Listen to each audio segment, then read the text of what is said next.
December 2021 மலேசியர்களால மறக்க முடியாத ஒரு காலகட்டம்.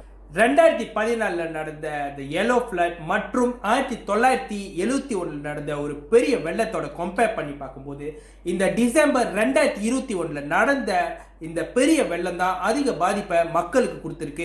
இந்த வெள்ளத்துல அதிகமான மக்கள் இறந்திருக்காங்க. அந்த ரெண்டு வெள்ளத்தோட கம்பேர் பண்ணி பார்க்கும்போது 24 மணி நேரம் தொடர்ந்து மழை பெஞ்சதுனால பல பேர் இதுல பாதிக்கப்பட்டிருக்காங்க. கிளாங் வேலிய டிசம்பர் 2021 தாக்குன இந்த பெரிய வெள்ளம் மலேசியர்களோட நினைவுல எப்போதுமே இருக்கும். ஒரு மினி சுனாமி நடந்தா எப்படி இருக்கும் அந்த பாதிப்பு தான் மக்கள் அனுபவிச்சிருக்காங்க இந்த வெள்ளத்தினால. 24 மணி நேரம் தொடர்ந்து மழை பெஞ்சனால ஒரு பெரிய வெள்ளம் வந்திருக்கு.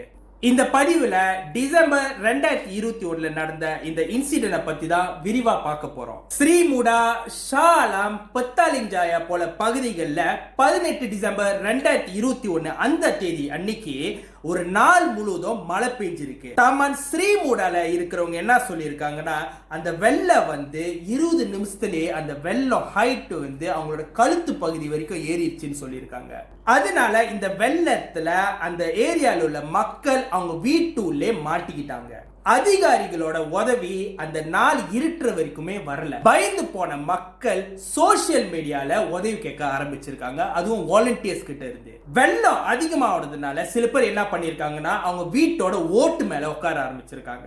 நிறைய பேர் சாப்பாடு, தண்ணி, பேபி கொடுக்க வேண்டிய பால், மருந்து எல்லாத்தையும் ரிக்வெஸ்ட் பண்ணி கேட்கறாங்க, எங்க கிட்ட கொடுங்கன்ட்டு. அதுல சில பேர் அவங்க இருக்கிற லொகேஷனோட கோஆர்டினேட்டர் ஷேர் பண்ணி எங்க வீட்டுல உள்ள வயசானவங்க, பிரெக்னன்ட் லேடிஸ், வீட்டுல உள்ள குழந்தைகளை காப்பாத்துங்கன்ட்டு கெஞ்சி கேட்டுக்கிறாங்க. அதுல சில பேரோட கெட்ட நேரம் அவங்க போன்ல உள்ள பேட்டரி முடிஞ்சு போனனால அவங்கனால வெளியே கான்டாக்ட் பண்ண முடியாம போகுது, வெளியே உதவி கேட்க முடியாம போகுது. இந்த கிரிட்டிக்கலான நேரத்துல வாலண்டியர்ஸ் மற்றும் என்ஜிஓஸ் இறங்கி வேலை செய்யறாங்க, சீக்கிரம் எல்லாத்தையும் காப்பாத்தணும்னு முடிவு எடுக்கிறாங்க. நாலு இருட்டி போனனால ரெஸ்கியூ மிஷன் கொஞ்சம் கஷ்டமா தான் இருந்திருக்கு.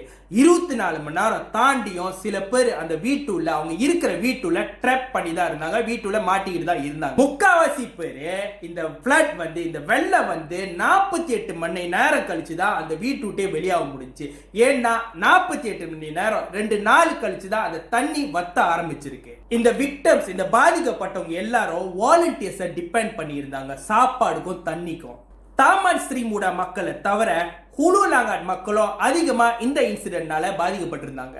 சோசியல் மீடியால ஒரு விஷயம் வைரல் ஆகியிருக்கு. அது என்னன்னு பாத்தீங்கன்னா, ஒரு வயசான பெண்ணோட அன்செஸ்ட்ரல் ஹோம், அதாவது பரம்பரை வீடு வெள்ளத்துல அடிச்சிட்டு போனனால அழிஞ்சு போயிருக்கு. அந்த வீட்டோட படிக்கட்டு மட்டும்தான் மிஞ்சி இருந்திருக்கு. வாலண்டியர்ஸ், தீ அணைப்புத்துறை, போலீஸ், மிலிட்டரின்னு பல பேர் இந்த மிஷன்ல இறங்கி இருக்காங்க. இந்த ரெஸ்கியூ மிஷன்ல ஓய்வே இல்லாம இந்த முறை வந்த இந்த வெள்ளம் ஏன் அதிக பாதிப்பை மக்களுக்கு கொடுத்திருக்கு, ஏன் அவ்வளவு மோசமா இருக்கு? தாமன் ஸ்ரீ முடாவோட மக்களுக்கு ஏற்கனவே தெரியும், அவங்க தங்கி இருக்கிற ஏரியா ஈஸியா ஃப்ளட் ஆகும், அதாவது ஈஸியா வெள்ளம் ஏறும்ட்டு. ஆனா குற்றம் நடந்தது என்ன? அந்த மக்களுக்கு, அந்த ஏரியா மக்களுக்கு பெரிய வெள்ளம் வரப்போகுதுன்ட்டு வார்னிங் கொடுக்காத போனதுதான் குற்றம். மலேசியாவோட மீட்டியோராலஜிக்கல் டிபார்ட்மெண்ட் அந்த அன்னைக்கு, அந்த இன்சிடென்ட் நடக்க போற அன்னைக்கு 18 டிசம்பர் 2021 அதுவும் 2 மணிக்கு மத்தியானம் தான்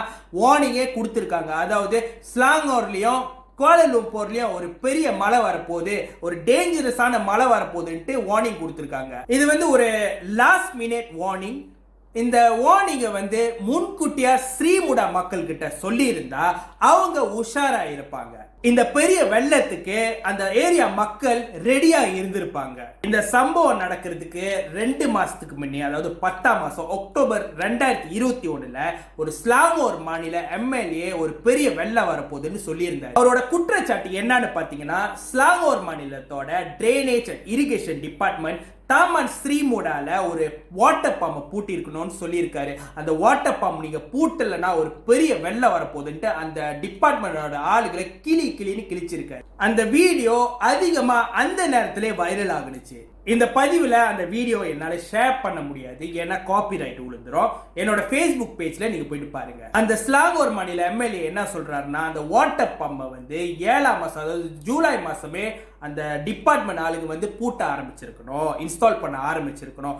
ஆனால் ministry of international trade and இண்டஸ்ட்ரியோட பெர்மிஷன் இல்லாதனால, மீட்டியோட பெர்மிஷன் இல்லாதனால அவங்க பூட்டலன்ட்டு சொல்லியிருக்காரு. இதுல எனக்கு என்ன கன்ஃபியூஷன்னா, ministry of international trade and இண்டஸ்ட்ரிக்கும் ட்ரைனேஜ் டிபார்ட்மெண்ட்டுக்கும் என்ன சம்பந்தம்? இந்த பெரிய வெள்ளம் வந்ததுக்கு அப்புறம், அதாவது இப்ப வந்த வெள்ளத்துக்கு அப்புறம் இந்த டிபார்ட்மெண்ட் என்ன பண்ணிருக்கு, 24 வாட்டர் பம்பை டிஃப்ரெண்ட் லொகேஷன்ல ஸ்லாங்கூர் முழுவதும் டிஃப்ரெண்ட் லொகேஷன்ல வச்சு அந்த தண்ணி எல்லாத்தையும் இழுத்து கிளாங் ரிவர்ல டைவர்ட் பண்ணி விட்டுருக்காங்க. மொத்தமாவே ஆஸ் ஆஃப் 25 டிசம்பர் 2021 மொத்த எண்ணிக்கை, இறந்து போனவங்களோட மொத்த எண்ணிக்கை என்னன்னு பாத்தீங்கன்னா 46 பேர், ஸ்லாங்கூர் அண்ட் பஹாங் மாநிலத்தை கம்பைன் பண்ணி. ப்ராப்பர்ட்டி டேமேஜ் என்னன்னு பாத்தீங்கன்னா சுமார் 20 பில்லியன் ப்ராப்பர்ட்டி டேமேஜ் நடந்திருக்கு. அதுல ஹவுசிங் பாத்தீங்கன்னா 1 பில்லியன் ப்ராப்பர்ட்டி டேமேஜ் நடந்திருக்கு. மனிதர்களை தவிர நிறைய அனிமல்ஸும் இந்த இன்சிடென்ட்ல, இந்த ஃப்ளட்ல பாதிக்கப்பட்டிருக்கு. இந்த மாதிரி சம்பவம்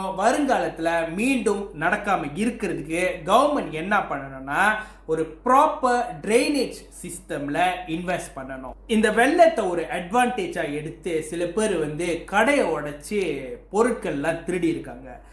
லெட்ஸ் சே பசினால சாப்பாடு பொருட்களை எடுத்திருந்தா அது லாஜிக்கா இருக்கு, ஏன்னா வேற வழி இல்லாம அவங்க சர்வைவ் பண்றதுக்கு அந்த சாப்பாடு எடுத்திருந்தா அக்செப்ட் பண்ணிக்கலாம். ஆனால் சில பேர் என்ன பண்ணியிருக்காங்கன்னா, அந்த கடையில் பூந்து ஃபோனு, கம்ப்யூட்டர் திருடி இருக்காங்க. அதில் ஒரு மோட்டர் கடையை உடச்சி மோட்டரே திருடி இருக்காங்க.